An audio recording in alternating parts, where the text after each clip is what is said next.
2007 সালের রাজনৈতিক অস্থিরতা বাংলাদেশের ইতিহাসে এক অন্ধকার ও বিতর্কিত অধ্যায়। সেই সময়ের সবচেয়ে আলোচিত ঘটনাগুলোর একটি ছিল বিএনপি ভারপ্রাপ্ত চেয়ারম্যান তারেক রহমানকে দেশ ছাড়তে বাধ্য করা। এটি কোনো স্বেচ্ছা বিদেশযাত্রা ছিল না, বরং রাষ্ট্রীয় চাপ, মামলা, হয়রানি ও শারীরিক মানসিক নিপীড়নের মধ্য দিয়ে গড়ে ওঠা এক করুণ বাস্তবতা।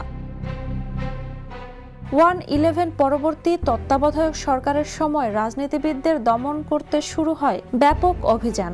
গ্রেপ্তার হন তারেক রহমান। দিনের পর দিন আটকে রাখা হয় তাকে। বিভিন্ন মামলায় জড়িয়ে তার উপর চালানো হয় কঠোর জিজ্ঞাসাবাদ। শারীরিক নির্যাতনের অভিযোগও উঠে আসে দেশি বিদেশি গণমাধ্যমে। সেই নির্যাতনের প্রভাব এতটাই গভীর ছিল যে এক পর্যায়ে তার চিকিৎসা বিদেশে নেওয়া ছাড়া উপায় ছিল না।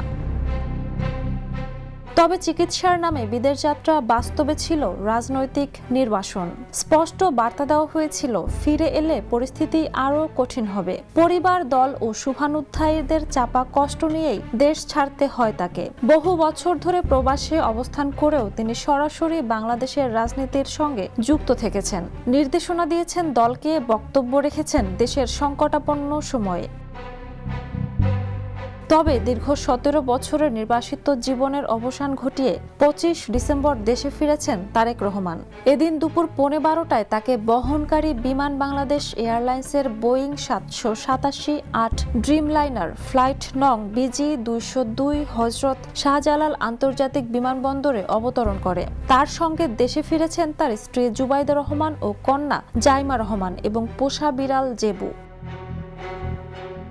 Desk report, the news. দেশে দেশে সবার সাথে দ্য নিউজ।